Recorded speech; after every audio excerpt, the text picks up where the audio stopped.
Eh bien bonjour à toutes et à tous. Nous sommes aujourd'hui le mercredi 17 mai 2017 et le gouvernement du nouveau Premier ministre Édouard Philippe a été annoncé à l'opinion publique à 15 heures. Alors qu'est-ce que l'on peut dire quelques minutes après, quelques instants après cette nomination dans l'immédiat? Le gouvernement se réunira demain pour la première fois à l'Élysée pour le Conseil des ministres qui se tiendra exceptionnellement un jeudi. Alors, avant de faire une analyse, je voudrais insister sur 4 points qui sont très importants, je crois. Le premier point, c'est que ce gouvernement, il va vivre un mois. Il va vivre un mois jusqu'au deuxième tour des élections législatives qui se déroulent le 11 puis le 18 juin. Donc, le 18 juin au soir à 20h, on aura la composition de la nouvelle Assemblée nationale.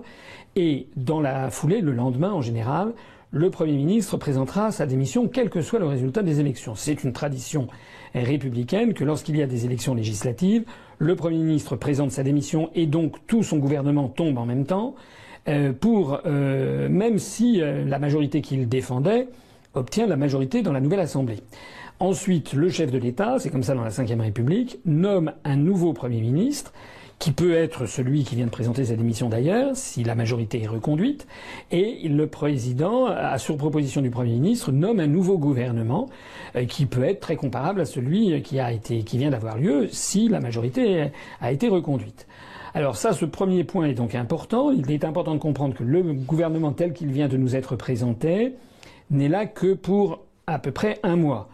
Ensuite, eh bien, en fonction du deuxième tour, si les candidats de En Marche obtiennent la majorité à l'Assemblée nationale, comme tout est fait actuellement pour que ce soit le cas, puisque les médias sont entièrement mis au service de En Marche, on a rarement vu ça, une telle dictature médiatique en France depuis des décennies. Donc on a tout l'appareil médiatique, l'appareil d'État qui est mis à la promotion de ce mouvement. J'y reviendrai. Si donc les candidats de En Marche obtiennent la majorité à l'Assemblée nationale, le prochain gouvernement, on l'appellera probablement Philippe II, si j'ose dire, puisque très probablement dans cette configuration, M. Macron renommera comme Premier ministre M. Édouard Philippe, et M. Édouard Philippe renommera à peu près le même gouvernement en changeant quand même quelques personnalités. Voilà, c'est exactement ce qui s'était passé en 1981 avec le premier gouvernement Mauroy et le deuxième gouvernement Mauroy, qui avait été donc nommé après les élections législatives de juin 81. Mais naturellement, l'histoire n'est pas écrite, et si, par exemple, les candidats de En Marche n'obtiennent pas la majorité à l'Assemblée nationale et qui sont obligés Monsieur Macron est obligé d'avoir recours au soutien, je ne sais pas moi, de qui voudrait bien le soutenir, par exemple, pourquoi pas les Républicains ou par exemple le Parti socialiste, à ce moment-là, il pourra faire le nouveau gouvernement devra tenir compte du nouvel équilibre politique. Et puis si autre hypothèse qui n'est pas exclue a priori, même si ça n'est pas forcément ce qui est le plus probable, que par exemple les Républicains obtiennent la majorité à l'Assemblée nationale, Monsieur Macron se retrouvera en situation de cohabitation. Et donc il sera obligé de choisir un Premier ministre venant des Républicains, par exemple. Voilà. Donc je voulais le dire en préambule, nous sommes dans une situation qui peut encore évoluer, que le gouvernement qui vient d'être annoncé n'est peut-être pas celui que nous aurons dans un mois et demi. La deuxième chose que je voudrais dire, c'est que lorsqu'on juge d'un gouvernement, il faut juger bien entendu des personnalités, c'est ce que je vais faire dans un instant, qui sont dans le gouvernement, mais il faut juger aussi en fonction d'autres choses. D'abord sur les ministères. On a une tradition en France, c'est peut-être pas forcément la meilleure, en tout cas c'est une tradition, et qui est très différente de ce que l'on trouve dans d'autres démocraties occidentales. Dans d'autres pays, le nombre de ministres et l'intitulé des ministères est fixé par la Constitution. Ça peut exister.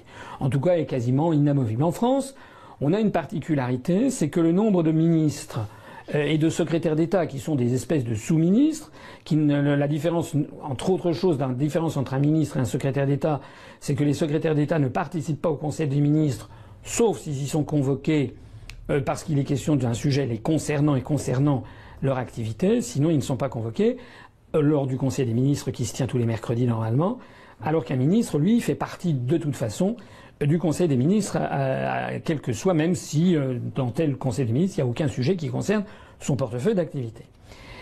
Donc ce que je voulais dire, c'est qu'en France, le nombre de ministres et de secrétaires d'État varie à chaque fois. C'est encore le cas, on va le voir.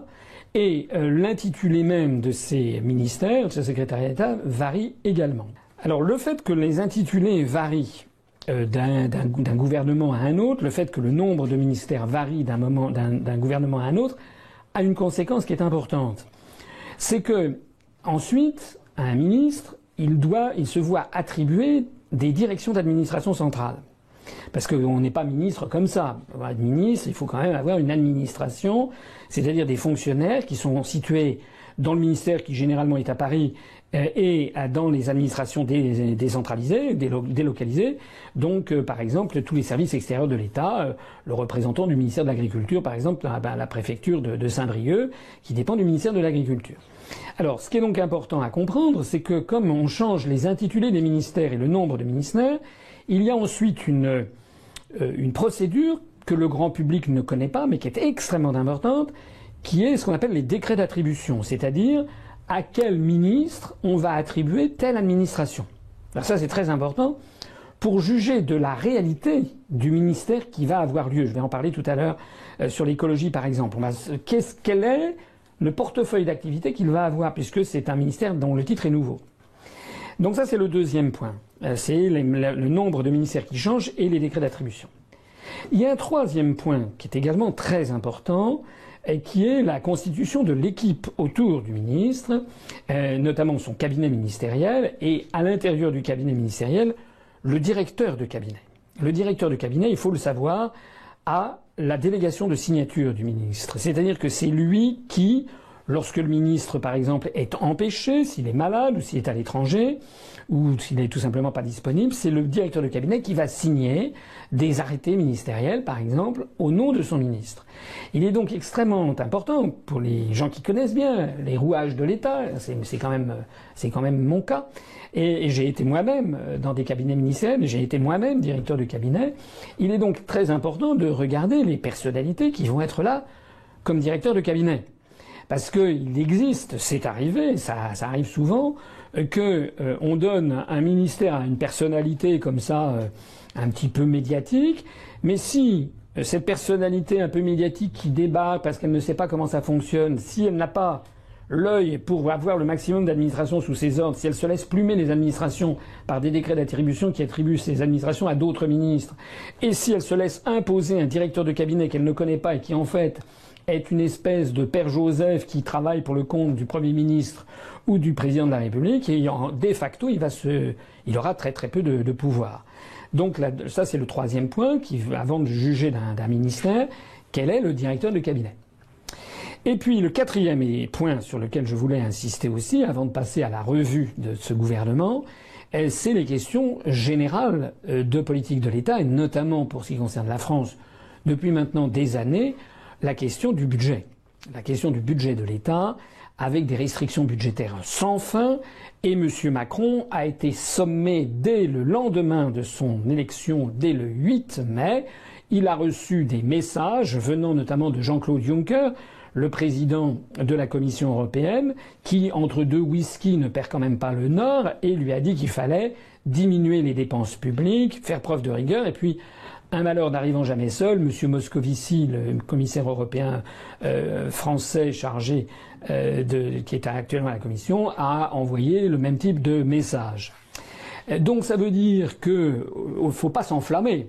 Et c'est pas parce qu'il y a un nouveau ministère qui vient d'être créé que le ministre va avoir les moyens concrets de mener une nouvelle politique, puisque le nerf de la guerre étant l'argent, s'il n'a pas du tout d'argent, si on lui pique des fonctionnaires, en fait, il se retrouvera gros gens comme devant, comme on dit, c'est-à-dire il n'aura plus que le ministère du blabla.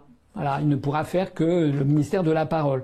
Surtout si, par exemple, le budget qui est dévolu à son ministère correspond à ce que l'on appelle les services votés, c'est-à-dire, par exemple, tout ce qui déjà a été décidé, c'est-à-dire le salaire des fonctionnaires. Voilà. En d'autres termes, à ce moment-là, le ministre se retrouve à peu près dénué de tout. La seule possibilité qu'il a, c'est de faire de bonne figure et risette devant les médias.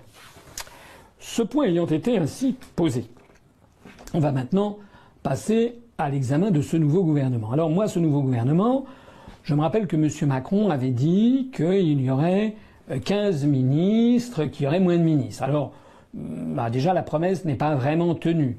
Il n'y en a pas 15, il y en a 18. Il y a 3 ministres d'État et il y a 15 ministres. Je signale au passage que ministre d'État, c'est essentiellement une question honorifique. Ça n'a pas beaucoup d'autres conséquences. Par rapport, donc, en fait, il y a 18 ministres. Il n'y en a pas 15. Deuxièmement, M. Macron avait dit qu'il y aurait moitié homme, moitié femme. C'est exact. Il y a 9 femmes et 9 hommes parmi ces 18 ministres. Notons que les ministres d'État sont 3 hommes. Et puis, M. Macron a ajouté, enfin, M. Philippe, le Premier ministre, ils ont ajouté 4 secrétaires d'État, ce qui fait 22.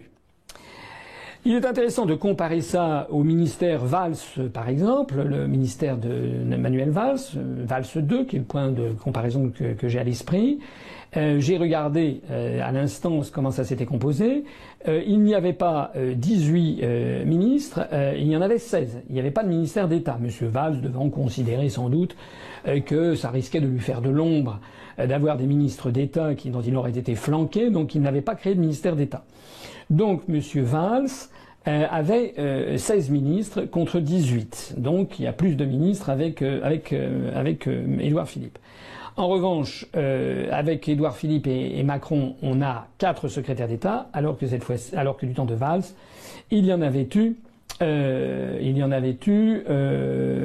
je crois, 17. Ça doit être ça, voilà. 17 secrétaires d'État contre 4. Donc en fait, il y a beaucoup moins de secrétaires d'État.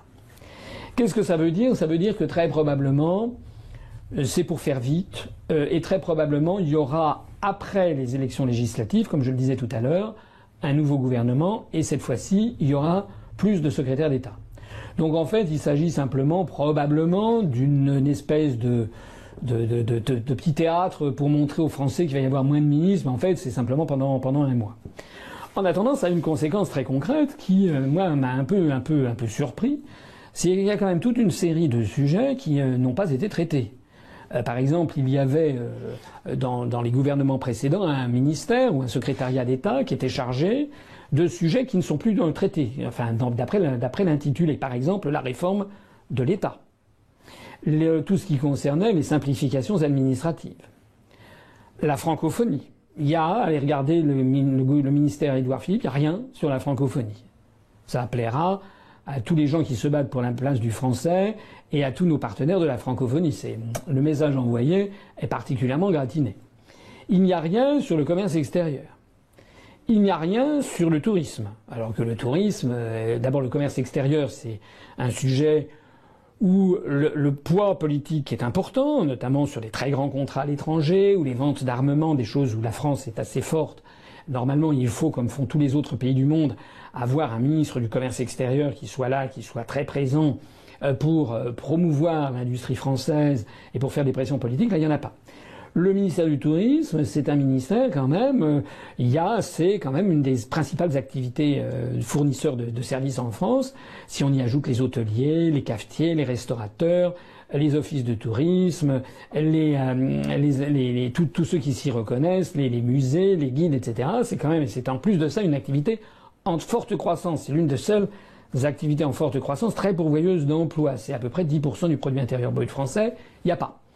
Il n'y a pas non plus de secrétariat qui s'occupe de la mer ni de la pêche. Donc nos amis, nos compatriotes pêcheurs seront ravis de l'apprendre. C'est que, a priori, ils ont été oubliés. Il est vrai que la pêche est en pleine, la pêche familiale sera bientôt moribonde, mais c'est un signal assez mauvais qui est quand même envoyé.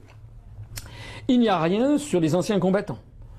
Il est vrai que les anciens combattants de la Seconde Guerre mondiale, ils commencent à se faire, les rangs se sont un peu clairsemés à cause de la pyramide des âges, mais il y a encore des anciens combattants d'Indochine ou des anciens combattants d'Afrique du Nord ou de la guerre d'Algérie, sans compter tous ceux qui ont pu, dans des opérations extérieures de l'État, tous les soldats qui ont pu se battre et qui ont le statut d'anciens combattants. Pour eux, et semble-t-il, ils ont été oubliés, puis surtout on ne voit pas à qui ils vont être rattachés. Sans doute, probablement, au ministère de Madame Sylvie Goulard, au ministère des Armées, je reviendrai dans un instant, mais ça pose la question justement des décrets d'attribution dont je parlais tout à l'heure. Il n'y a rien qui est prévu pour la famille. Il y a un secrétaire d'État chargé de l'égalité entre les femmes et les hommes. Il y a un secrétariat d'État chargé du numérique, il n'y a pas pour la famille. Là aussi, les familles apprécieront. Il n'y a rien sur le commerce et l'artisanat. Là aussi, c'est un petit peu comme tout à l'heure pour le tourisme, les bras m'en tombent, parce que le commerce et l'artisanat, c'est quand même le premier pourvoyeur d'emploi en France. C'est comme si c'était voilà, on a l'impression qu'il n'y en a que pour les grandes entreprises, le commerce et l'artisanat, comme si ça n'existait pas. C'est pourtant une problématique spécifique, donc c'est un manque cruel dans ce gouvernement. Et puis il n'y a rien non plus sur la fonction publique. Il y a normalement un ministre chargé de la fonction publique, notamment de gérer les millions de fonctionnaires, de gérer leur statut, etc., etc. Normalement, c'est quelqu'un qui est qui a des contacts très réguliers avec les grandes centrales syndicales. Là aussi, on ne sait pas ce qu'il va devenir. Alors tout ceci, ça veut dire que probablement, j'espère, que tout ceci sera réglé lors du prochain gouvernement dans un mois et demi, qui sera annoncé, disons aux alentours du 19, 20 ou 21 juin. Ça dépendra du résultat des élections. Mais je pense, il faut espérer en tout cas, que ces manques seront comblés. Il n'en demeure pas moins qu'on voit une préférence. On voit une préférence. C'est-à-dire que anciens combattants, famille, commerce et artisanat, francophonie, c'est quand même plutôt des thématiques dans lesquelles se retrouvent plutôt des gens de droite. Plutôt des thématiques de gens qui ont plutôt tendance à voter pour l'UMP, voire pour le Front National. Alors que on a l'impression donc que ces sujets n'ont pas été jugés importants pour être traités dès le premier gouvernement, alors que l'égalité entre les femmes et les hommes, par exemple, ou bien la question du numérique, ça a été jugé suffisamment important pour que dès le premier ministère, il y a un secrétariat d'État, donc ça témoigne quand même d'une préférence. Ce point ayant été précisé, il me paraît important, comment se compose le gouvernement ? Le gouvernement, les médias l'ont dit, parce que là, tout ce que je viens de dire, c'est peu utile, c'est peu dit, voire pas dit. Alors, qu'est-ce qu'on conclut les médias de ce gouvernement ? Eh bien, qu'il y a eu une prise de guerre. J'ai entendu la nouvelle formule, je trouve ça incroyable, une prise de guerre réalisée par Macron et Édouard Philippe, avec l'embauche d'une part de Nicolas Hulot, qui est un monsieur dont je parlerai dans un instant, qui a fricoté avec pas mal de cercles politiques depuis au moins une dizaine d'années. Et puis il a une prise de guerre, c'est notamment Bruno Le Maire, qui devient ministre de l'économie à Bercy, et avec Gérald Darmanin, qui est le ministre du budget. Alors c'est pas budget, c'est compte public ou je sais pas quoi, mais ça revient à ministre du budget, qui sont l'un comme l'autre des membres venus des Républicains. En définitive, c'est moins que ce que l'on pouvait attendre. J'ai été interrogé il y a 3 jours chez Radio Tropique par Jean-Jacques Seymour. Je disais que les Républicains risquaient de pâtir de la situation si Édouard Philippe réussissait à faire entrer au gouvernement 4, 5, 6 personnes des Républicains. On avait beaucoup parlé, j'avais même évoqué les noms à l'antenne de Radio Tropique, on avait parlé de Christian Estrosi, on avait parlé de Madame Kosciusko-Morizet, qui paraît-il s'est beaucoup répandue au cours des 48 dernières heures en disant qu'elle allait être quand même ministre ou qu'elle voulait être ministre. On a beaucoup parlé également de Monsieur Apparu, voilà. Et ben en fait il est apparu et qui n'apparaissait pas. Et en fait il n'y a donc que deux dirigeants des Républicains de la mouvance jupéiste qui viennent avec le Premier ministre en personne, il faut l'avouer. Donc ça donne le sentiment que cette ouverture, cette espèce de grand rassemblement œcuménique, etc., n'a pas vraiment eu lieu. Alors est-ce que c'est uniquement pour la campagne législative ou est-ce que c'est durable ? En réalité, je pense que comme tous ces gens sont à peu près sans foi ni loi, je pense que un certain nombre d'élus des Républicains hésitent et attendent de voir le résultat des élections législatives. Voilà, c'est aussi médiocre que cela. D'ailleurs, M. Accoyer des Républicains a annoncé que M. Le Maire et M. Darmanin étaient de toute façon exclus des Républicains, ipso facto dès aujourd'hui. Donc ça donne à réfléchir aux autres. Voilà. Mais attendons de voir la suite, parce que si d'aventure En Marche faisait un score et si les Républicains faisaient un petit score, il n'est pas du tout exclu que ces événements fassent fléchir les pudeurs de certains membres des Républicains, notamment Madame Kosciusko-Morizet, Madame comment s'appelle-t-elle, Monsieur Apparu, Madame Hydrac, dont on avait reparlé, etc. Que toutes ces personnalités, en fait, d'un seul coup, gagnent l'affaire. En attendant, ça n'est quand même pas il y a eu une déception par rapport à ce qui était attendu dans l'opinion publique. Enfin, dans l'opinion publique. Une déception par rapport au tremblement de terre politique qui devait avoir lieu. Alors, précisons que dans les personnes qui sont actuellement qui viennent d'entrer au gouvernement, on a l'inénarrable François Bayrou, la girouette de Pau, qui, après avoir retourné 75 fois sa veste au cours des 20 dernières années, rentre au gouvernement qu'il avait quitté je ne sais plus quand, ça a fait un certain temps, toujours en donnant des leçons de morale aux uns et aux autres. Et puis également Madame de Sarnez, qui est son égérie, qui entre au gouvernement. Et pour la petite histoire, on signalera le poste de ministre de l'Agriculture qui est donné à un membre du Parti radical de gauche. Moi, je ne savais même plus que ça existait, le PRG, et qui est donné à quelqu'un qui est sénateur, qui est venu du Cantal, et qui est pas agriculteur pour un sou, qui est un avocat, un juriste. Ce monsieur, je suppose, à mon avis, ne résistera peut-être pas au gouvernement après un mois de gouvernement. Il est possible qu'il ne soit là que pour assurer un poste de transition, comme l'on dit. C'est ce qui avait eu lieu en 81, par exemple, où il y avait un ministre qui avait été Maurice Faure dans le premier gouvernement Mauroy et qui avait duré un mois. Et puis dans le deuxième gouvernement, il avait disparu. Alors, quelle est la brochette qu'on nous a sortie avec toutes ces considérations préalables? Alors d'abord, il y a donc les ministres d'État. Donc premièrement, ministre d'État, ministre de l'Intérieur, M. Gérard Collomb. Bon, M. Gérard Collomb, c'est le maire de Lyon. C'est quelqu'un qui a usé de toute son influence en tant que maire de Lyon, de la communauté urbaine de Lyon et de son influence locale pour apporter sur un plateau d'argent des dizaines et des dizaines et des dizaines de parrainages à monsieur Macron, qui n'a pas eu donc besoin d'aller les chercher lui-même, et monsieur Gérard Collomb, qui a fait partie des premiers à rallier le panache gris de monsieur Macron. Bon. Donc il est récompensé en étant le premier ministre dans l'ordre protocolaire, ministre d'État et ministre de l'Intérieur. Le deuxième ministre d'État, c'est ministre de la Transition écologique et solidaire, c'est Nicolas Hulot. Alors, notons qu'il est quand même deuxième du gouvernement, par ordre protocolaire, enfin deuxième après le Premier ministre et le ministre d'État, ministre de l'Intérieur. C'est quand même beaucoup. Ça veut dire au passage que M. Nicolas Hulot aime les honneurs. Voilà. Obtenir un ministère d'État, ça n'est pas rien. C'est des choses qui se demandent, en général, de haute lutte. Monsieur Nicolas Hulot est à la tête d'un ministère qui n'existait pas auparavant, enfin dont l'intitulé n'existait pas, ministre de la Transition écologique et solidaire. Qu'est-ce que ça va donner? Je vous ai donné tout à l'heure la grille de lecture. Ministre de la Transition écologique et solidaire, on va voir monsieur Nicolas Hulot, quel va être son directeur de cabinet.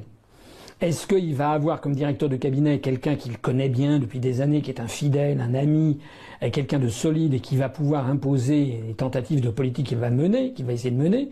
Ou bien est-ce que monsieur Édouard Philippe a imposé d'ores et déjà à monsieur Nicolas Hulot un directeur de cabinet qui en fait sera facialement sous la tutelle de Nicolas Hulot, mais en réalité qui répondra aux demandes pressantes du Premier ministre et du Président de la République. C'est ça que les spécialistes vont regarder à la loupe. Il va falloir regarder également à la loupe quelles sont les administrations qui vont être données à monsieur Hulot. Est-ce que monsieur Hulot va récupérer l'ensemble des attributions qui avaient été données à madame Ségolène Royal, dont d'ailleurs on voit au passage qu'elle a été éconduite comme une malpropre dans ce premier gouvernement? Est-ce qu'il va récupérer toutes ces attributions ou pas? Il semble déjà que pas, puisque, on le verra tout à l'heure, il y a une dame qui s'appelle madame Elisabeth Borne, qui était la PDG de la RATP, donc des services de métro parisiens, qui a été nommée ministre déléguée auprès du ministre d'État, ministre de la Transition écologique et solidaire, donc auprès de Nicolas Hulot, chargé des transports. Donc déjà, par rapport à la configuration que pouvait avoir Madame Royal, il n'est pas du tout certain qu'il va avoir le même ministère. Il va avoir un ministère sans doute réduit. Et le titre de ministre d'État est fait peut-être pour passer la pilule. Fondamentalement, le problème de Nicolas Hulot va être lequel? Il va être qu'il n'aura pas d'argent. Je l'ai dit tout à l'heure, les budgets de l'État, non seulement il y a pratiquement plus d'argent en caisse, mais en plus de ça, les orientations fixées par Macron et exigées en fait par la Commission européenne et la Banque centrale européenne, c'est de diminuer les budgets. Donc M. Nicolas Hulot va se retrouver dans un ministère où il y a certaines directions qui lui auront été retirées, probablement, on ne sait pas à qui ça va être donné, ou plus exactement donné à un ministre délégué. Mais il est évident que Madame Borne, qui est la PDG de la RATP, qui est une polytechnicienne, elle est sortie dans le corps des ponts, qui est une très grande professionnelle certainement des transports, enfin je ne la connais pas mais je suppose, elle va pas se laisser marcher sur les pieds. Alors que M. Nicolas Hulot, à part sauter en parachute au-dessus d'Ushuaïa, il n'a pas des compétences certainement en matière d'économie du monde des transports et connaissances techniques approfondies, il n'a pas les mêmes que celles que peut avoir Madame Borne, qui est placée officiellement sous ses ordres, mais en pratique qui aura certainement une très large autonomie. Donc on va voir quel va être le portefeuille exact que va avoir M. Hulot, en particulier notamment sur les questions énergétiques. Et est-ce que c'est lui qui va hériter des questions énergétiques? Aujourd'hui même, la Bourse de Paris voyait le titre EDF plonger de 3 à 4% parce que les investisseurs étaient inquiets de l'arrivée de Nicolas Hulot. Qu'est-ce qu'il va dire et faire très exactement sur la question des centrales nucléaires? Ça touche un autre problème s'agissant de M. Hulot, c'est que il va être confronté à des contraintes énormes, des contraintes techniques, des contraintes financières, des contraintes d'engagement préalables pris auparavant par d'autres du gouvernement, des contraintes internationales, notamment dans le cadre de la COP 21, des contraintes européennes, n'en parlons même pas. Et puis les contraintes, tout simplement, du processus administratif qui existe depuis la nuit des temps, qui est un principe un peu lourd. C'est que les lois, il y a toute une élaboration pour avoir élaboré des nouvelles lois. Ensuite, pour prendre des décrets, il faut avoir la concertation interministérielle qui se déroule au ministère, auprès du Premier ministre, rue de Varennes, lorsque ça touche à des sujets qui concernent différents ministères. Il y a la lourdeur de la gestion administrative de son administration, etc., etc. Donc, comment M. Nicolas Hulot va-t-il faire? Ça, c'est à mon avis un grand mystère. À mon avis, je vais peut-être être démenti par les faits, mais à mon avis, ça n'est pas forcément une très bonne idée de nommer quelqu'un comme M. Hulot dans un ministère. C'était une proposition que, paraît-il, Jacques Chirac lui avait faite en 2002. C'est-à-dire il y a 15 ans. Bon, ça veut dire que M. Nicolas Hulot est quand même très intéressé par la politique depuis une quinzaine d'années. Donc il rôde autour de ça.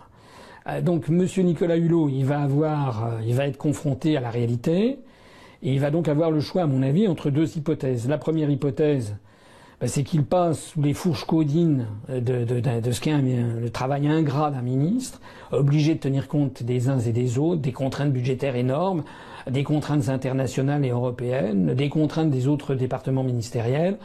Et à ce moment-là, il risque en fait de piaffer, d'impatience et finalement d'apparaître comme ayant été une espèce de réclame, d'affiche comme ça, de star qu'on met sur le devant de la scène mais qui n'a pas de pouvoir réel, au risque de se déconsidérer auprès des Français qui sont intéressés par ce monsieur depuis qu'il a eu cette série télévisée à succès qui s'appelait Ushuaïa.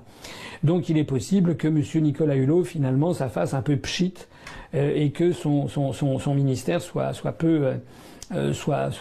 décevant. Puis il y a une autre hypothèse, c'est l'hypothèse inverse. C'est que M. Hulot ait de la personnalité et qu'il veuille ruer dans les brancards. Et qu'il ne se satisfasse pas des lenteurs administratives, qu'il ne se satisfasse pas des contraintes budgétaires. Il est à prévoir d'ailleurs qu'il va se fracasser avec le ministre du Budget, le jeune Gérald Darmanin. Il est possible qu'il soit furieux des arbitrages qui seront donnés par le Premier ministre.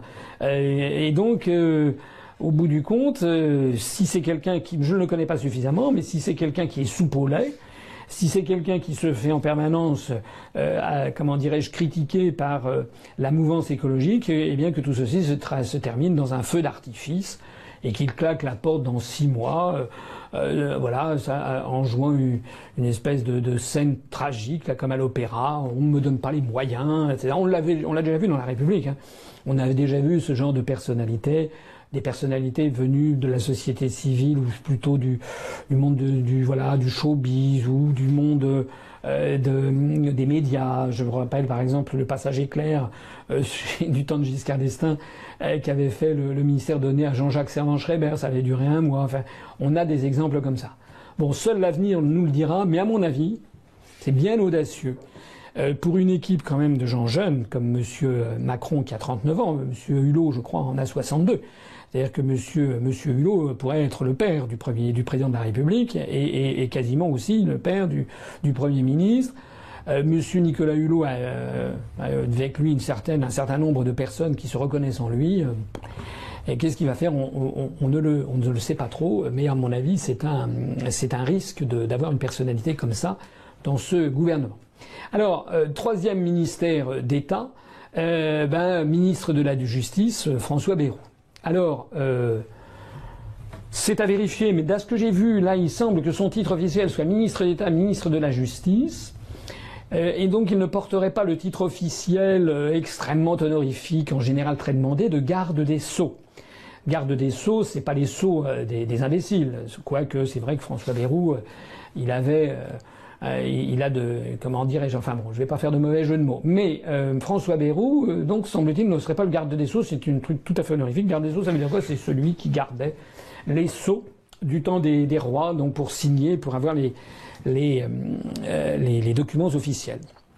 Bon, Monsieur Bayrou est dans un ministère qui est très difficile, où il y a un pouvoir qui n'est pas évident à exercer. Monsieur Bayrou, en tout cas, est placé maintenant au pied du mur. Il va, à mon avis, c'est une peau de banane qui lui a été donnée. Je pense qu'il est à ce poste de ministre d'État. Il va pouvoir pontifier, comme il excelle pour le faire. Est-ce que ça va aller au-delà? On ne sait pas. Ce que l'on sait en tout cas, c'est que d'après des indiscrétions insistantes venues d'un peu partout, il semble que M. Bayrou est indisposé, le président de la République nouveau, M. Macron, parce que M. Bayrou considérait, semble-t-il, qu'il allait chaperonner Macron, qu'il allait le prendre sous son aile et lui donner des instructions. Donc déjà, M. Bayrou se voyait Premier ministre. Non, il ne l'est pas. Deuxièmement, il est certes ministre d'État, mais numéro 3 protocolaire. Et il a un poste de ministre de la Justice qui est certainement pas ce qu'il devait ambitionner. Il est très vraisemblable qu'il ambitionnait, s'il n'était pas Premier ministre, il devait ambitionner d'être ministre des Affaires étrangères, ce qu'il n'est pas non plus. Le ministère de la Justice, à mon avis, ça ne va pas beaucoup lui plaire. Donc il est assez vraisemblable qu'il va continuer ici ou là, peut-être à déverser tel ou tel morceau de bile en donnant des leçons de morale à tout le monde. Alors voilà pour les ministres d'État, les 3 ministres d'État. Il y a donc ensuite 15 ministres. Par ordre protocolaire arrive en tête Madame Sylvie Goulard, qui est une centriste. Madame Goulard, qui est nommée ministre des Armées. Alors je dirais 2 choses. La première, c'est l'intitulé de ce ministère. Ministre des Armées, c'est un parfum désuet. Ça a été utilisé au XIXe siècle, beaucoup, un peu au XXe siècle, en 1938. Ça avait disparu dans le courant des années 60. C'est en tout cas depuis 1974 qu'on a le ministère de la Défense, ou ministère de la Défense nationale. Ministre de la Défense depuis 1974. Ça fait donc 43 ans que le terme de ministère des Armées avait disparu. Alors, est-ce qu'il s'agit de faire genre, comme on dit maintenant, en se donnant un genre de modernisation? Je ne le pense pas. Parce que dans le terme de ministère de la Défense, qui découlait des années 60 et qui découlait notamment de la stratégie militaire posée par Charles de Gaulle, c'est-à-dire de la protection, de la sanctuarisation du territoire national par l'arme atomique, la théorie, la doctrine militaire française, c'est que la France était une puissance qui se défendait face aux agressions internationales, mais la France n'avait plus vocation à avoir une posture agressive. En revanche, ministre des Armées, dans notre histoire, ça correspond pas toujours, mais assez souvent avec des moments où la France envisageait d'être dans une posture agressive, ou en tout cas envisageait qu'il y ait un conflit. Pour ça, je citais notamment au XIXe siècle, ou également en 1938. Le fait d'un seul coup qu'on exhume du passé cet intitulé de ministère de la Défense pour mettre ministre des Armées, est-ce que c'est volontaire? Est-ce que c'est inconscient? Ça a quand même pour conséquence de donner un parfum que je trouve un peu inquiétant. C'est-à-dire que comme si ce ministère n'était plus seulement chargé de défendre le territoire national, comme s'il était également chargé d'avoir des armées opérationnelles pour intervenir à l'étranger.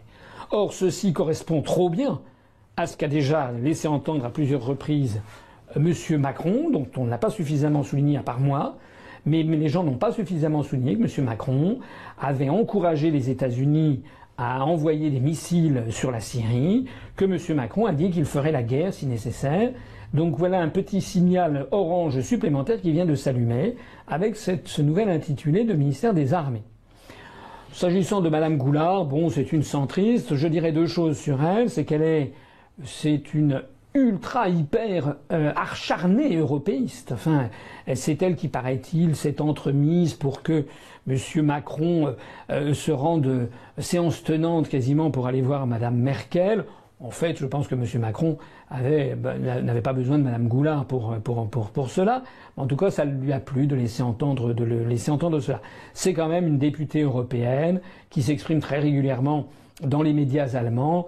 Voilà. Enfin, elle est très, très, très, très européenne. Et puis, je dirais une petite anecdote, mais qui est quand même assez savoureuse. Je devais débattre avec Mme Goulard dans un débat qui avait été organisé par Louis Dauphren sur Radio Notre-Dame. Je crois que c'était en mai 2010, il me semble, de mémoire. Et donc le journaliste m'avait dit, ben voilà, je vous invite, vous aurez un débat avec Madame Goulard, c'était sur l'avenir de l'Europe. Et puis c'était de la tranche horaire de 7h30 à 8h30 du matin. Et sur Radio Notre-Dame, qui est une radio de la bande FM, qui est quand même assez écoutée, notamment en région parisienne. Et puis, quand je suis arrivé, donc à 7h15 du matin, monsieur Louis Dauphren, le journaliste, était consterné parce qu'il avait eu un message 15 minutes auparavant de Madame Goulard qui avait dit qu'elle ne participerait pas à ce débat, elle ne voulait pas débattre avec moi parce que, avait-elle dit, je cite ce que m'avait raconté monsieur Louis Dauphren, elle lui avait dit tel quel, j'en ai assez d'avoir un souverainiste ou un eurosceptique, je ne sais plus ce qu'elle avait dit, qui me marque à la culotte dès que je prends la parole. Je ne veux pas me prononcer sur la culotte de Madame Goulard. En revanche, ce que je trouve notable, c'est que Madame Goulard avait donc pris la poudre d'escampette plutôt que de débattre avec moi à l'antenne de Radio Notre-Dame. Est-ce que c'est ça qui l'a qualifié? Est-ce que c'est cette couardise qui l'a spécialement qualifié pour être notre nouveau ministre des Armées? Je n'en sais rien. Mais il faut quand même savoir qu'on a affaire à quelqu'un qui est redoutablement eurolâtre et qui est prêt absolument à n'importe quoi pour complaire aux Allemands. Alors, ensuite, dans l'ordre protocolaire, il y a Monsieur Le Drian. Alors, Monsieur Le Drian, tout le monde pensait qu'il allait être reconduit au ministère de la Défense. Pas du tout, puisque c'est Madame Goulard qui lui prend le ministère de la Défense, rebaptisé ministère des Armées. Il devient ministre de l'Europe et des Affaires étrangères. Donc, dont acte. Je ne suis pas sûr que ça va faire trop plaisir aux gens du Quai d'Orsay d'avoir un ministère de l'Europe et des Affaires étrangères. Je signale que M. Le Drian est flanqué d'un ministre délégué chargé des Affaires européennes qui n'est rien moins que l'inénarrable Marielle de Sarnez, comme on le verra tout à l'heure. Donc en fait, il sera le ministre des Affaires étrangères. Mais Monsieur Édouard Philippe et Monsieur Macron ont dû trouver que ça faisait chic d'avoir un ministère de l'Europe et des Affaires étrangères. Personnellement, même si j'étais européen, je serais un peu interloqué parce que ça donne à penser que l'Europe fait partie des affaires étrangères. Or, nous avons affaire à des gens qui nous expliquent que c'est l'avenir de la France. Il aurait mieux valu avoir un ministère de l'intérieur et de l'Europe. Mais ministère de l'Europe et des Affaires étrangères, on a l'impression que ça relève ça au rang des Affaires étrangères. Enfin bon, peu importe sur cet intitulé. Il faut savoir que M. Le Drian sera ministre des Affaires étrangères et que le ministre délégué chargé de l'Europe, qui auparavant était auprès du ministre des Affaires étrangères, eh bien, ça sera Marielle de Sarnez. Ensuite, toujours par ordre protocolaire, il y a le ministre de la Cohésion des Territoires, Richard Ferrand. Richard Ferrand, donc, c'est ce député du Finistère, du Parti Socialiste, qui avait été parmi les premiers soutiens de M. Macron. Ministre de la Cohésion des Territoires, ça veut tout dire et rien dire. C'est peut-être une espèce de clin d'œil à Jean Lassalle, qui passait son temps à parler de l'égalité des chances entre les territoires. En réalité, comme je le disais en préambule de cet entretien, tout va dépendre des décrets d'attribution. Je suppose que l'on va mettre dans ce ministère de la cohésion des territoires les questions de décentralisation, de réforme de l'État, de la politique de la ville, de la cohésion territoriale, etc., etc. Enfin, tout ce qui existait, on va en faire une espèce de pot pourri pour Monsieur Ferrand. Est-ce que ça va tenir au-delà d'ailleurs de ce premier gouvernement? On verra ça au mois d'Alami à partir du 19 ou 20 juin. Puis vient ministre des Solidarités et de la Santé, donc ministre de la Santé. C'est une dame, Madame Agnès Buzyn. Je crois je sais pas si on dit Buzyn ou Buzine. Madame Agnès Buzyn, bon, elle vient de la société civile, comme on dit. J'ai regardé sa biographie. C'est un médecin qui a l'air d'être quand même très compétent dans son domaine. Voilà, moi je signale, comme je ne suis pas systématiquement critique, je signale que l'idée de nommer comme ministre des professionnels qui ne sont pas issus du monde politique, s'est renoué avec un état d'esprit qui était celui du début de la Ve République. Du temps de De Gaulle ou de Pompidou, De Gaulle nommait des ministres qui parfois n'avaient jamais été élus par qui que ce soit. Il les nommait comme des ministres, il estimait que c'était des gens qui devaient être très compétents dans leur domaine, et puis le jeu des partis politiques et des pouvoirs s'exerçant à l'Assemblée nationale. Alors moi, personnellement, je n'ai rien à critiquer de particulier. Je ne sais pas qui est cette dame. Je vois son pédigré. Ça a l'air d'être un médecin très très pointu qui a travaillé et qui a des compétences de gestionnaire. Il faut s'en féliciter. Simplement, c'est comme tout à l'heure pour Nicolas Hulot. Elle va avoir des contraintes budgétaires, sans compter les exigences venues de Bruxelles et du rapport sur les grandes orientations des politiques économiques qui vont s'imposer à elle avec toute leur dureté. On verra comment elle réagira. Ministre de la Culture, bon, c'est une éditrice, Madame Françoise Nyssen, donc pareil que la précédente, c'est quelqu'un qui est inconnu dans le monde politique et qui est une éditrice. Donc, attendons de voir ce ministère de la Culture, d'ailleurs, sur lequel il y aurait beaucoup de choses à dire, tellement il est perclus en fait de chasse gardée, de réseaux d'influence, etc., etc. Et donc c'est un ministère qui n'est pas si facile que ça à gérer. Alors vient le morceau de choix, qui est ce que les journalistes appelaient tout à l'heure une prise de guerre, qui est Bruno Le Maire, qui devient ministre de l'économie à Bercy. Dont acte. Je rappelle que le ministère de l'économie n'est plus que l'ombre de ce que ce fut il y a encore une dizaine d'années. Désormais, tous les grands choix économiques sont pris par la Commission européenne à Bruxelles, notamment en fonction de ce rapport sur les grandes orientations des politiques économiques, les GOPE, que j'en ai suffisamment parlé, mais je ne me lasserai jamais d'en parler. Et puis en matière également, en matière monétaire, tout a été, ou presque tout maintenant, est décidé par la Banque centrale européenne à Francfort. J'ajoute que le ministère de l'économie et des finances jadis avait également tout un portefeuille d'activités, notamment d'entreprises publiques qu'il gérait. Ces entreprises publiques, elles sont de moins en moins nombreuses puisqu'on va vers une privatisation à marche forcée. Et puis il y a une autorité administrative indépendante qui s'appelle l'Agence des participations de l'État, l'APE, qui en fait a quasiment toute latitude, sous l'autorité du ministre, a quasiment toute latitude pour gérer les participations de l'État. Donc le ministère de l'économie n'est plus ce que ce fut. C'est un ministère qui a beaucoup perdu de son poids et de son pouvoir dans l'appareil d'État, sauf pour ce qui concerne le ministère du Budget. Mais il se trouve justement que le ministère du Budget a été donné, je l'ai déjà dit tout à l'heure, j'y reviendrai lorsqu'arrivera son tour protocolaire, à M. Gérald Darmanin, qui est lui-même des Républicains.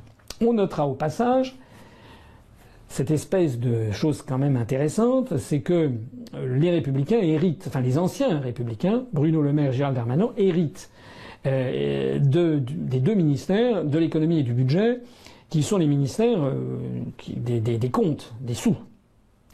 C'est-à-dire les ministères qui vont avoir à se friter avec les autres, qui vont avoir à dire non aux autres, qui vont avoir notamment à s'opposer au ministère dépensier.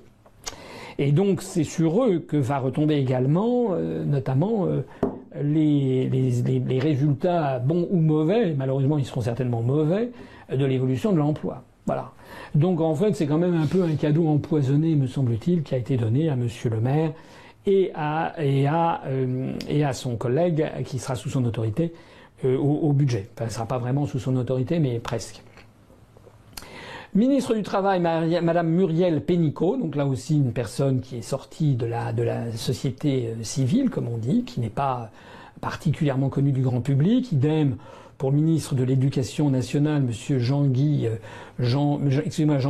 Blanquer, qui à part qu'il est diplômé de Harvard aux États-Unis, a été à la tête d'établissements d'enseignement supérieur comme l'ESSEC, je crois, et puis il a passé une grande partie de son activité dans le monde de l'enseignement. Donc c'est quelqu'un d'un peu apolitique et qui il faut lui laisser le bénéfice du doute. Ministre de l'Agriculture et de l'Alimentation, Jacques Mézard, donc c'est le sénateur du Cantal que j'évoquais tout à l'heure, qui a l'air d'être quand même pas très au fait des questions agricoles, si ce n'est qu'il est effectivement, il émane d'un département très rural qui est le Cantal, mais pour le reste, sa biographie, telle que j'ai pu la voir en tout cas, ne semble pas spécialement tournée vers l'agriculture, on verra. J'ai déjà noté, je le souligne au passage, qu'il n'est pas question de la pêche dans cet intitulé, donc on ne sait pas les pêcheurs à quel sein ils vont pouvoir se vouer. Je note d'ailleurs que ce monsieur Mézard n'a pas l'air d'être spécialement non plus très compétent en matière européenne. Or Dieu sait si en matière agricole, avoir une bonne connaissance des arcanes de Bruxelles est quand même très important. Le ministre de l'Action et des Comptes Publics, donc c'est Gérald Darmanin dont je parlais tout à l'heure. Alors il n'est pas ministre délégué auprès de Bruno Le Maire, mais il va être ministre du Budget à côté de Bruno Le Maire. Monsieur Darmanin, qui est, paraît-il, l'étoile montante des Républicains, enfin qui était, puisque donc il a été chassé. Monsieur Darmanin, qui vient du Nord et qui a 34 ans et qui exerce ce poste de ministère. C'est pas, en fait, c'est un nouvel intitulé, mais derrière c'est le ministère du Budget qui est derrière. Donc en fait, il va arriver et puis il va être dans un tête-à-tête avec le directeur du Budget. Monsieur Darmanin, et le directeur du budget va lui dire, voilà, monsieur le ministre, la situation. Et donc, monsieur Darmanin va voir une administration très compétente, qui est celle du budget, qui sont des administrateurs qui sont des administrateurs civils et des inspecteurs des finances, qui sont à la direction du budget, qui comptent parmi les meilleurs jeunes hauts fonctionnaires français, qui connaissent très bien leur dossier, et qui ont réponse à tout, et qui sont entre le marteau et l'enclume, puisqu'en permanence, ils ont affaire à des ministères qui disent il faut plus d'argent parce que le président de la République a dit qu'il fallait plus d'argent pour les handicapés, pour l'éducation, pour les policiers, pour les fonctionnaires, pour les instituteurs, pour les routes et les autoroutes, pour les bâtiments historiques, pour le ministère de la Culture, pour ci et pour ça. Et puis, par ailleurs, le même président de la République, ou même Premier ministre, qui exige qu'on diminue les déficits budgétaires parce que Bruxelles l'exige. Et qu'on a pris un engagement de baisser en dessous de 3%. Vous avez vu que c'est ce qu'a dit M. Juncker, je le disais tout à l'heure, c'est également ce qu'a dit M. Schäuble, le ministre allemand des Finances, qui estime qu'il est de son devoir d'indiquer à la France comment elle doit gérer ses comptes publics. Voilà, donc M. Gérald Darmanin, je lui souhaite bien du plaisir quand il va constater qu'il est face à une équation impossible à résoudre et que, en réalité, celui qui commande, c'est Bruxelles. Et c'est la BCE. Et c'est à Bruxelles et à la BCE qu'en définitive, M. Macron donnera la priorité. Donc, M. Gérald Darmanin est bien parti pour se faire très rapidement beaucoup d'ennemis. Le ministère de l'Enseignement supérieur, de la Recherche et de l'Innovation est donné à Madame Frédérique Vidal. C'est comme le ministre de l'Éducation, je ne sais pas qui est Madame Vidal, donc je suppose, parce que si j'ai vu sa biographie, bon, c'est quelqu'un qui est issu de la société civile. Alors vient ensuite, toujours par ordre protocolaire, la ministre des Outre-mer, Madame Annick Girardin. Alors celle-ci présente une particularité, c'est d'être connue. Enfin, elle est pas connue, voilà, c'est pas Beyoncé, mais elle était dans le gouvernement précédent, sous la présidence Hollande. Ça veut donc dire qu'il y a dans le gouvernement d'Édouard Philippe 2 anciens ministres du gouvernement du Premier ministre précédent, et dont d'ailleurs on a déjà oublié le nom, et du président Hollande, alors que M. Macron avait dit qu'il n'y aurait aucun ancien ministre du gouvernement précédent. Les deux étant M. Le Drian, qui passe de la défense à l'Europe et aux affaires étrangères, et Mme Girardin, qui est maintenant ministre des Outre-mer. Bon, voilà. Enfin, ministre des Sports, Laura Flessel, donc c'est cette championne olympique de fleuret, qui est pour les sports ce que M. Hulot est pour l'écologie, donc c'est qu'une dame tout à fait sympathique. Maintenant, elle va se retrouver dans un ministère très très très encadré. C'est un petit peu voilà une figure de proue médiatique. Voilà. Pour le reste, quel sera son poids, c'est pas nouveau. Hein. Ça, c'est dans de très nombreux gouvernements. Et on a comme ça un sportif ou une sportive qui est là. Il faut espérer en tout cas que Madame Flessel ne dira pas des grosses sottises sur le matière sportive. C'est finalement l'essentiel de ce qu'elle a à faire. Alors que je rappelle qu'il y a eu des exemples antérieurs de ministres qui disaient des énormités dans les gouvernements antérieurs sur la question des sports. Alors voilà pour les ministres. Donc il y a eu les 3 ministres d'État, il y a donc les 15 ministres, puis ensuite viennent donc les ministres, enfin que j'ai intégrés dans les ministres auprès du ministre d'État, ministre de la Transition écologique et solidaire, chargé des Transports, Elisabeth Borne, j'en ai parlé tout à l'heure, donc l'ancienne PDG de la RATP. C'est ce qui m'a permis de dire que déjà on va retirer à monsieur Nicolas Hulot la question des transports. Donc je pense par exemple aux lignes à grande vitesse là du côté de l'Aquitaine qui font qui troublent beaucoup l'opinion publique et notamment les mouvements écologistes en Aquitaine. Bon ben là, voilà. Monsieur Hulot va découvrir que c'est pas lui en fait qui est chargé de cette question, même si elle est sous son autorité. Il y a un ministre auprès du ministre de l'Europe et des Affaires étrangères, chargé des Affaires européennes, Marielle de Sarnez. Donc, comme je l'ai dit tout à l'heure, c'est l'égérie de monsieur Bayrou. Bon, ben voilà. Alors c'est une ultra-européenne. C'est un petit peu le clone de Madame Sylvie Goulard qui hérite du ministère des Armées. Donc avec Madame Goulard aux armées et avec Madame de Sarnez, ministre chargée des questions européennes, une chose est certaine, c'est que la France ne va pas taper du poing sur la table lors des réunions à Bruxelles. Ça, il faut pas trop y compter. Au contraire, on n'aura jamais eu au gouvernement français un ministre de la Défense, ministre des Armées et un ministre des questions européennes aussi pro-européens que ces deux ministres-là. Voilà pour les 15 ministres. Reste enfin des secrétaires d'État. Bon, alors secrétaire d'État chargé des relations avec le Parlement, porte-parole du gouvernement, c'est Christophe Castaner, qui avait déjà été porte-parole de monsieur Macron pendant la campagne. Secrétaire d'État chargé de l'égalité entre femmes et hommes, Madame Marlène Schiappa, je ne sais pas qui c'est, enfin il y a sa bio, mais c'est une personne qui n'est pas connue du grand public. Secrétaire d'État chargé des personnes handicapées, Madame Cluzel. Et puis secrétaire d'État chargé du numérique, monsieur Mounir Majoubi. Voilà. Comme je l'ai dit tout à l'heure, ces secrétariats d'État brillent surtout par leur faible nombre. Et donc il y a toute une série de sujets, et non des moindres, notamment le commerce, l'artisanat, la francophonie, comment dirais-je, la fonction publique, les fonctionnaires, la réforme de l'État, les simplifications administratives, la mer et la pêche, tous ces sujets et d'autres que j'ai cités ont été pour l'instant oubliés dans ce gouvernement. Alors je terminerai cette longue présentation pour dire que je suis comme tout le monde, je vais voir la suite. C'est un ministère, c'est un gouvernement de transition, je l'ai dit tout à l'heure. Si j'avais un pari à prendre, je dirais qu'en fait l'ouverture vers les Républicains n'a pas très très bien marché. Tout le pari a été fait en fait, il y a un grand pari qui a été fait, c'est sur Nicolas Hulot. Il s'agit de préparer les élections législatives.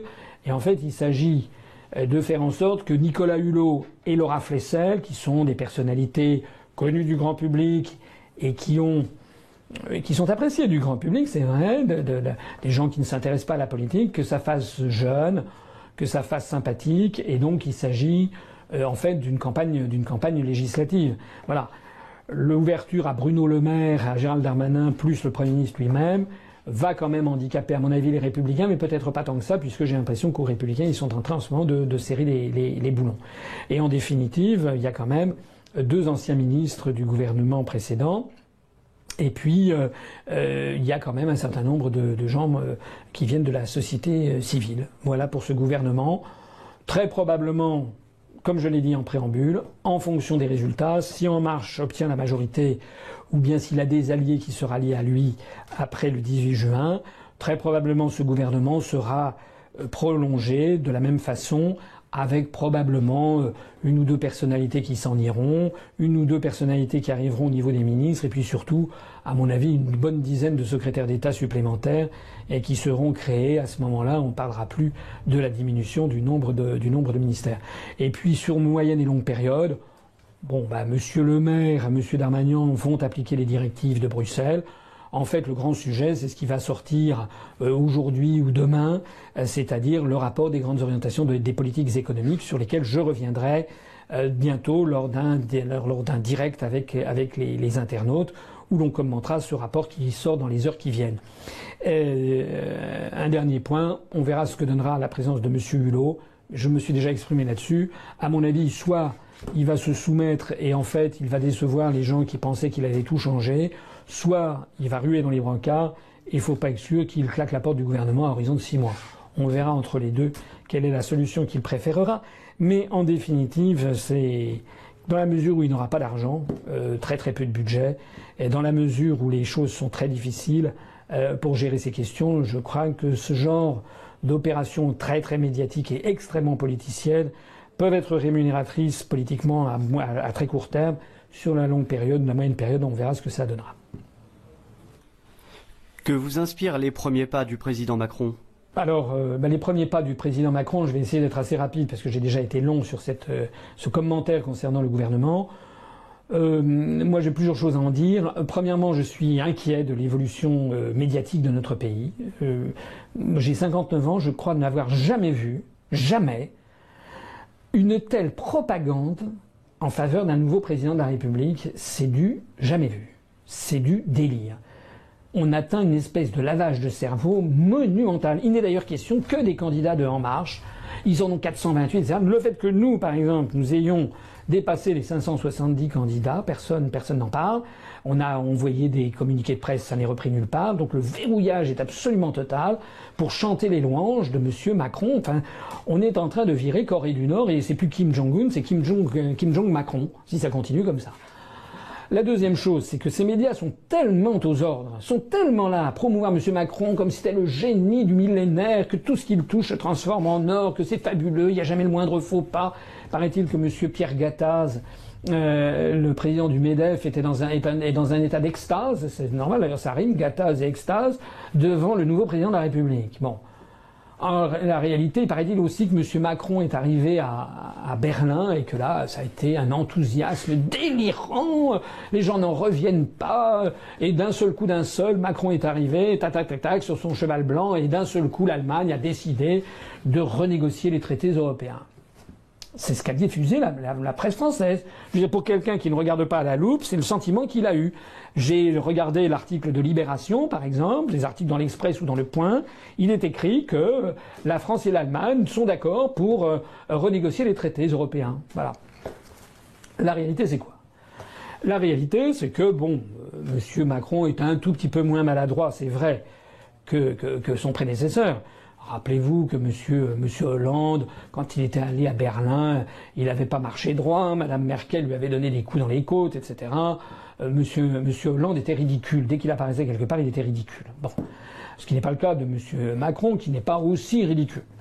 Monsieur Macron, il porte beau, il est plus jeune, etc. Il n'a pas les cheveux teintés, du moins on l'espère. En tout cas, ou alors sa teinture est plus discrète. Il a un côté comme ça, un petit peu plus fringant. Mais la réalité, c'est qu'il y a quand même eu des couacs sur lesquels la presse a été quand même très très très discrète.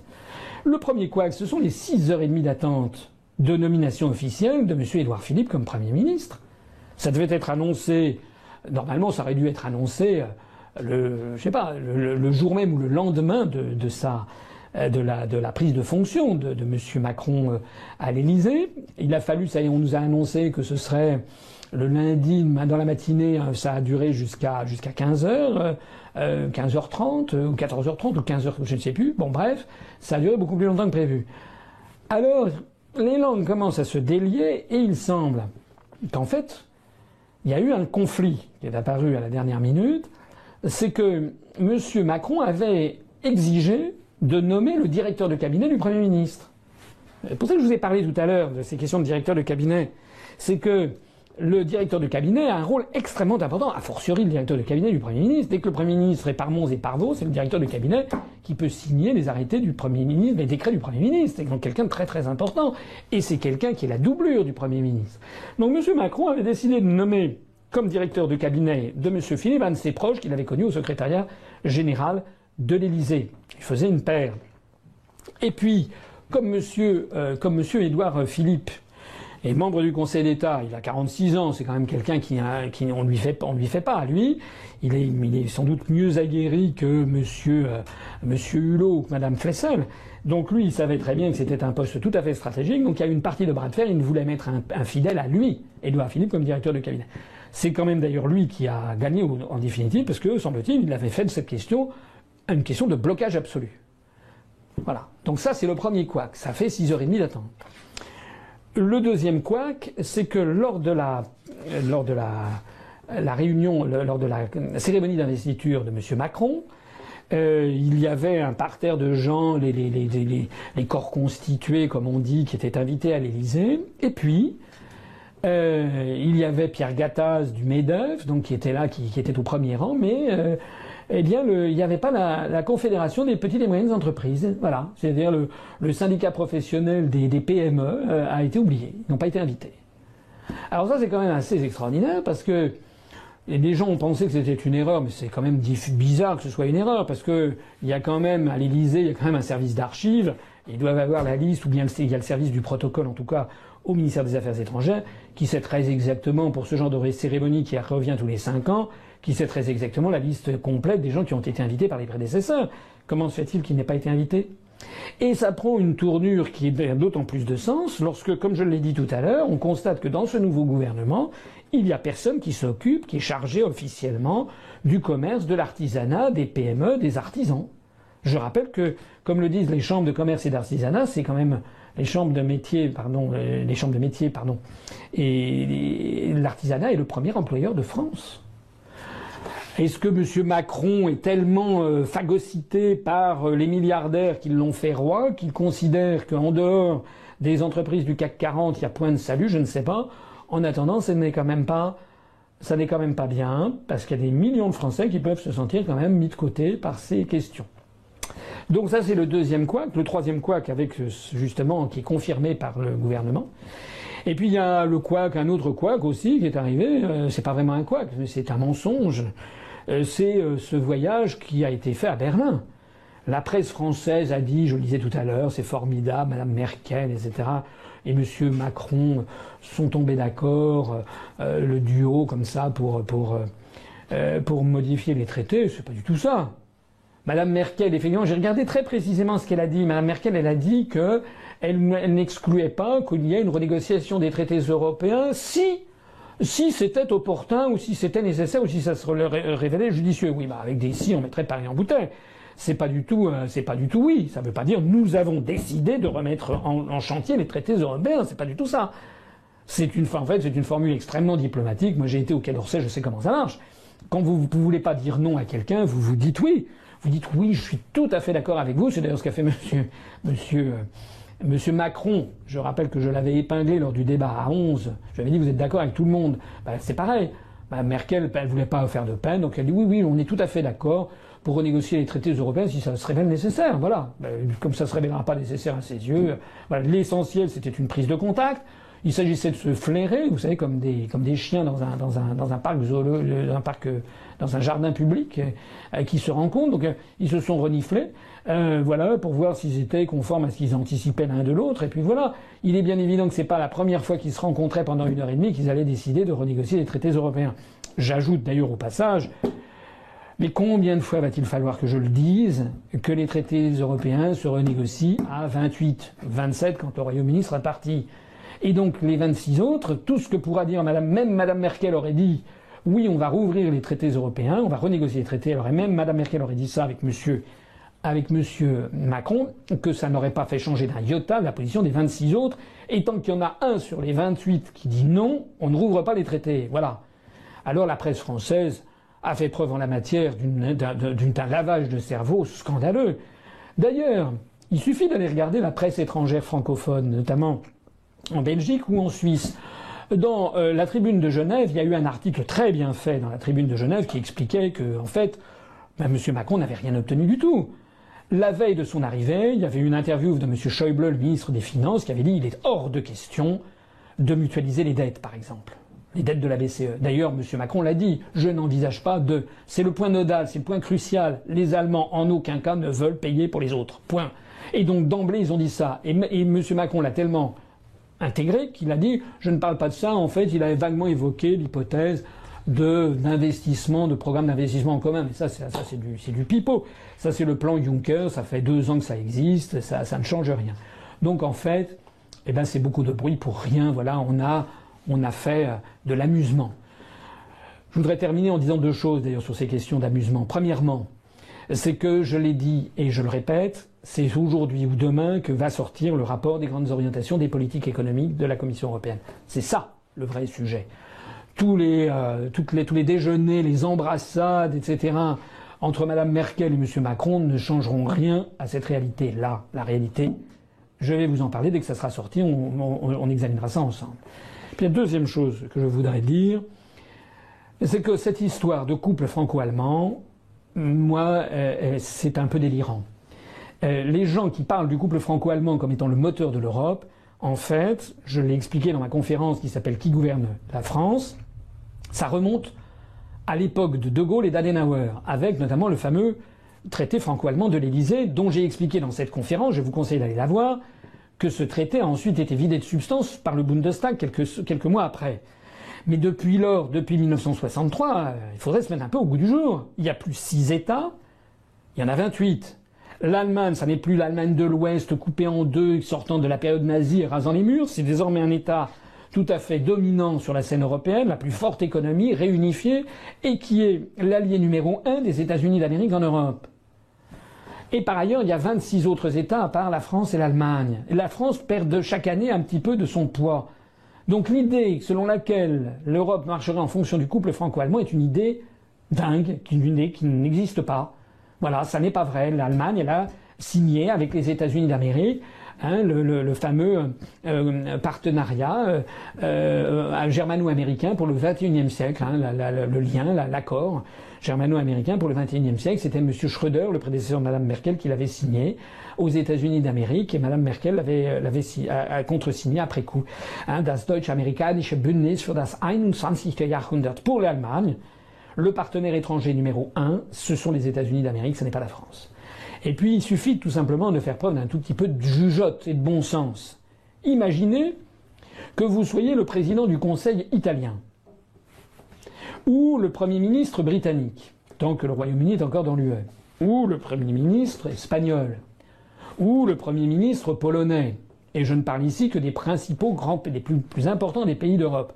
Mais je ne voudrais pas oublier le Premier ministre néerlandais, portugais, le Premier ministre hongrois, le Premier ministre président roumain, bulgare, finlandais. Imaginez, mettez-vous à leur place.